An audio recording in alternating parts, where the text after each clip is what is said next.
मैं महेंद्र कुमार आप सभी को Ayush academy GK GS channel में हार्दिक स्वागत करता हूं। आज का हम लोग का टॉपिक है इंडियन ज्योग्राफी के अंतर्गत भारत में अपवाह तंत्र, drainage system in India. Bharat में अपवाह तंत्र समझने से पहले हम लोग समझेंगे अपवाह है क्या, उसके बाद समझेंगे अपवाह तंत्र क्या है। अपवाह का अर्थ होता है जब नदी का जल एक निश्चित जल मार्ग में बहती है। नदी का जल एक निश्चित जल मार्ग में बहती है। यहाँ नदी जो है एक निश्चित जल मार्ग में बह रही है, तो इस निश्चित जल मार्ग को ही कहता है अपवाह। अपवाह। और ये जो नदियां है इसकी सहायक नदी है, तो इसकी सहायक नदी ही तो एक अपवाह का निर्माण करती है। ये भी एक अपवाह है, ये भी सहायक नदी है, तो ये भी अपवाह का निर्माण करती है। ये भी अपवाह, ये भी सहायक नदी है इसकी, तो ये भी एक अपवाह का निर्माण करती है। यानी कि कहेंगे नदियों की जो अपवाह है, यानी कि ये नदी बह रही है एक निश्चित दिशा में बह रही है, निश्चित दिशा में जो बह रही है ये नदी की अपवाह कहलाती है। और इन अपवाहों के जाल को कहा जाता है अपवाह तंत्र। यानी कि अपवाहों के जो जाल है यही कहलाता है अपवाह तंत्र। तो यहां समझ लिए हम लोग अपवाह क्या है। तो जब नदियां एक निश्चित जल मार्ग में गमन करती है, उस निश्चित जल मार्ग को ही अपवाह कहा जाता है। और वो जो मुख्य नदी होती है उसमें विभिन्न सहायक नदियां मिली होती है, उन सहायक नदियां जो जाल बनाती है वही कहलाती है अपवाह तंत्र। तो नदियां जो है सामान्यतः ढालों का अनुसरण कर बहती है।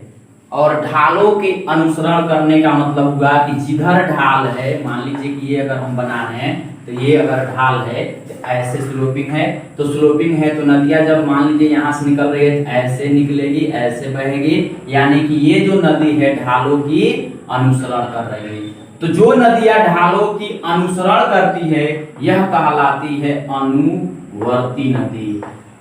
अनुवर्ती नदी।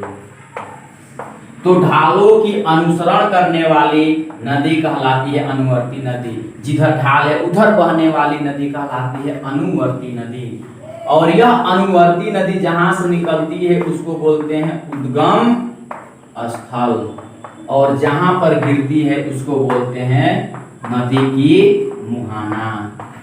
नदी की मुहाना। और ये जो नदी है निकलकर बहती है, मुहाने तक जाती है और बीच में जो आकृति का निर्माण करती है, जो आकृति का निर्माण करती है वही कहलाती है नदी प्रतिरूप। नदी प्रतिरूप। मान लीजिए ये सहायक नदी है, ये भी इसका उद्गम स्थल है और यहाँ जाकर मिल जाएगी, तो ये मुहाना है, तो ये भी तो एक आकृति का निर्माण की, ये भी एक आकृति का निर्माण की, ये भी किया, ये भी किया। यानी कहने का मतलब ये जो मुख्य नदी है इसकी उद्गम स्थल से लेकर मुहाने तक जो आकृति बनती है वही कहलाती है नदी प्रतिरूप। तो नदी प्रतिरूप क्या है, तो नदियां जब निकलेगी तो उद्गम स्थल से लेकर मुहाने तक बीच में जितनी भी आकृति का निर्माण होगा वही कहलाएगा नदी प्रतिरूप। ये जो नदी प्रतिरूप है विभिन्न प्रकार की होती है। नदी प्रतिरूप विभिन्न प्रकार की होती है। मान लीजिए कि एक ऊंचा क्षेत्र है, ये ऊंचा क्षेत्र है, ऊंचाई ज्यादा है, तो यहाँ से जब नदियां निकलेगी, यहाँ वर्षा अधिक होगी तो यहाँ नदियां ऐसे बहेगी, नदियां ऐसे बहेगी, कुछ नदियां ऐसे भी आ जाएगी, कुछ नदियां ऐसे भी जाएगी। यानी कि नदियां जो है एक ही स्थान से लगभग एक ही स्थान से निकलकर विभिन्न दिशाओं में गमन कर रही है, विभिन्न दिशाओं में गमन कर रही है। जब नदियां एक बिंदु से निकलकर, एक ही क्षेत्र से निकलकर विभिन्न दिशाओं में गमन करे तो वैसे आकृति को वैसे नदी प्रतिरूप को अरीय प्रतिरूप कहा जाता है।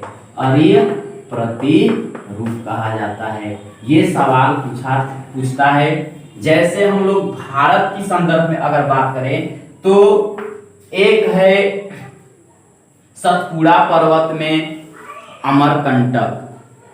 अमरकंटक जो चोटी है, अमरकंटक की चोटी से सोन नदी निकलती है, नर्मदा नदी निकलती है और उसी के आसपास से ताप्ती नदी भी निकलती है, महानदी भी निकलती है, आसपास से लगभग उसी के आसपास से निकलती है सब।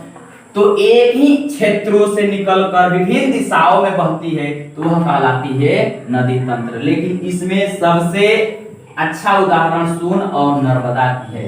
तो अमरकंटक से सोन भी निकलती है और नर्मदा भी निकलती है, एक ही स्थान से निकलती है। लेकिन सोन नदी ऊपर की ओर उत्तरी दिशा की ओर बहती है और उत्तरी दिशा की ओर बहती है और यह गंगा नदी में मिल जाती है। और नर्मदा नदी पश्चिम की ओर प्रवाहित होते हुए खंभात की खाड़ी में जाकर गिर जाती है।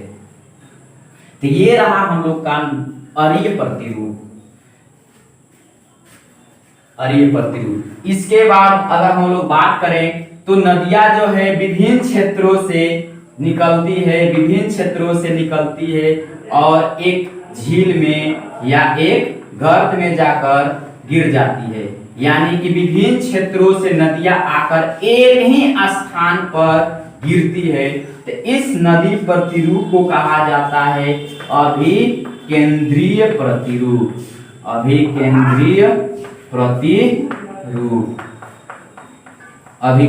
प्रतिरूप।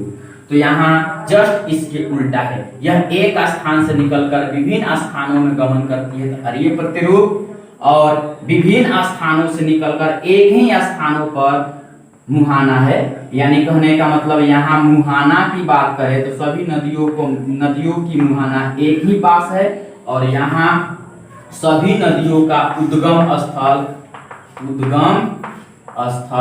एक ही पास है। कह सकते हैं विभिन्न नदियों का उद्गम स्थल एक ही पास हो और उसकी मुहाने अलग अलग दिशाओं में हो तो वैसे प्रतिरूप अरीय प्रतिरूप।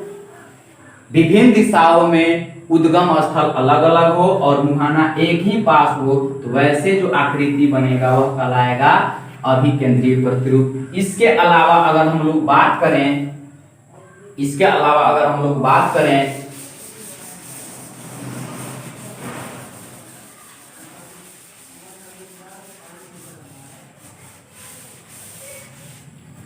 तो एक होता है जाली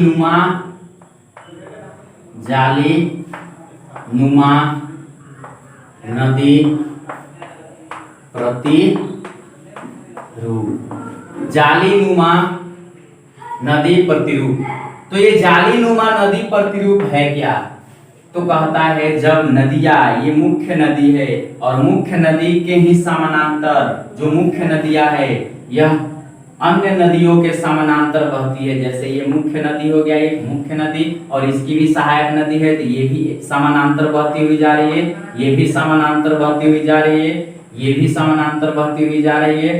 तो समानांतर तो बह रही है, लेकिन ये जो सहायक नदी है इसकी जब सहायक नदी समकोण पर आकर मिलती है, इसकी जब सहायक नदी समकोण पर आकर मिलती है तो ऐसे नदी के जाल को कहा जाता है जालीनुमा प्रतिरूप। ये रहा हम लोग की आकृति। तो जालीनुमा प्रतिरूप है क्या? तो जालीनुमा प्रतिरूप का मतलब होता है कि नदियां, जो मुख्य नदी है यह एक दूसरे की समानांतर बहती हो और सहायक नदी समकोण पर काटती हो। यानी कि इसका परिभाषा हो जाएगा मुख्य नदी एक दूसरे की समानांतर बहती हो और सहायक नदी समकोण पर